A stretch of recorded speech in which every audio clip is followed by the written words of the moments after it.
आप तब तक इनकी माइक को फिक्स कर दीजिए प्लीज, क्योंकि फिर ये परेशानी होगी ना। सबसे पहले तो मैं समागम का आयोजन करने के लिए हिंदुस्तान न्यूज़ का बहुत आभारी हूँ, और उन्होंने हमें इतने बड़े मंच पे एक मौका दिया है, और एबीपी न्यूज़ का भी बहुत ज़्यादा आभारी हैं जो हमारी बातों को आगे ले जाने का काम कर रहे हैं। जहाँ तक प्रश्न है रिवर्स पलायन, रिवर्स माइग्रेशन जो भी कहें, मेरा अपना व्यक्तिगत जो संबंध है इससे, जब मैं नौकरी में था, मैं बहुत सालों से जुड़ा हुआ हूँ किसी न किसी तरीके से गाँव से, चाहे संस्कृति के जरिए, चाहे पर्यावरण के जरिए।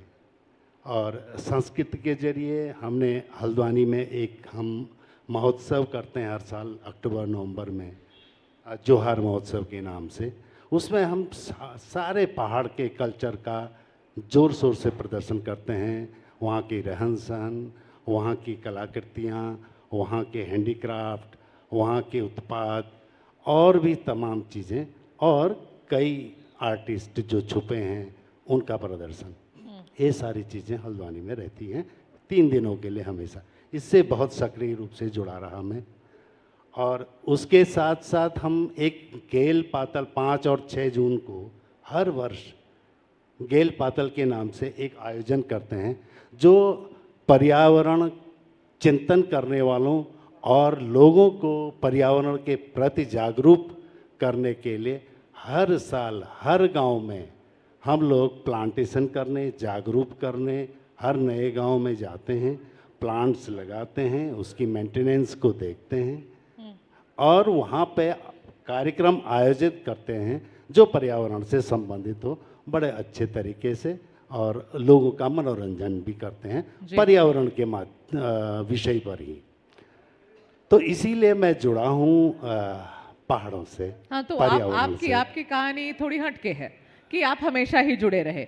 बहुत लोग को ना तो ये सौभाग्य मिल पाता है और लोगों को दिक्कत भी होती है। एक बार आप पहाड़ से निकल के चले गए, आप समतल में, या आप नौकरी, अब आप इनकम टैक्स में थे, मैम आईपीएस हैं, है ना, आप कर्नल हैं सर, आप लोग सब, और आपने बिल्कुल सही कहा कि ब्रांड एम्बेसडर हैं आप सब रिवर्स माइग्रेशन की, कि आप लौट कर आ गए। एक चीज़ मैं जोड़ना चाहूँगा इसमें, दूसरा मेरा गाँव में रहने का, वहाँ पर रिवर्स पलायन करने का कारण मैं एक चीज़ और मानता हूँ, गांव के लोगों की सरलता, आत्मीयता और उनका प्रेम जो हमेशा एक निस्वार्थ रहता है, ये सबसे बड़ी वजह है। और संस्कृति को बचाए रखने के लिए ये, और जो दूरस्थ गांव है, जैसे मेरा गांव है, मेरे गांव के बाद कोई दूसरा गांव नहीं है, वो लास्ट गांव, अंतिम गांव। अच्छा, अंतिम है आपका बोना गांव, मुनस्यारी तहसील में बोना गांव, उसके बाद कोई गांव नहीं है, उसके बाद केवल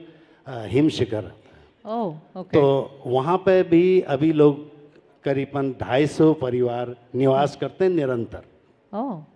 और खेती प्रोडक्ट फील्ड है, वहाँ पे खेती करते हैं। मुनस्यारी तो बड़ी खूबसूरत जगह है, बहुत ही खूबसूरत।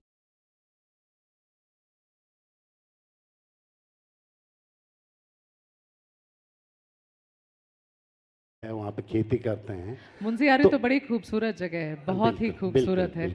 और देखिए, आप जैसे ये बातचीत हो रही है, आप ऑल ऑफ यू, मैं अज्यूम कर रही हूँ कि आप सब उत्तराखंड में ही रहते हैं, आप सब वापस आ चुके हैं अपनी अपनी सब नौकरी करके, all of you are back home, और ये बड़ी अच्छी बात है। मगर कितने लोग ये कर पाते हैं, सवाल ये है। और मैं एक आंकड़ा आपके सामने रखना चाहती हूँ। एक रिपोर्ट है जिसके हिसाब से उत्तराखंड में 1700 से ज़्यादा गांव बिल्कुल खाली हो चुके हैं। They are ghost village, they been declared as ghost village, कोई नहीं मिलेगा।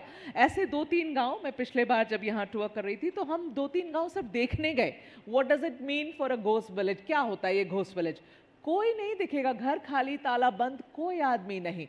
तो ये यहाँ हुआ है, हो रहा है शायद। और एक आंकड़े देखिए, ये जो पलायन के आंकड़े हैं, 2011 से 2018 के बीच में 5 लाख लोग यहाँ से पलायन किए।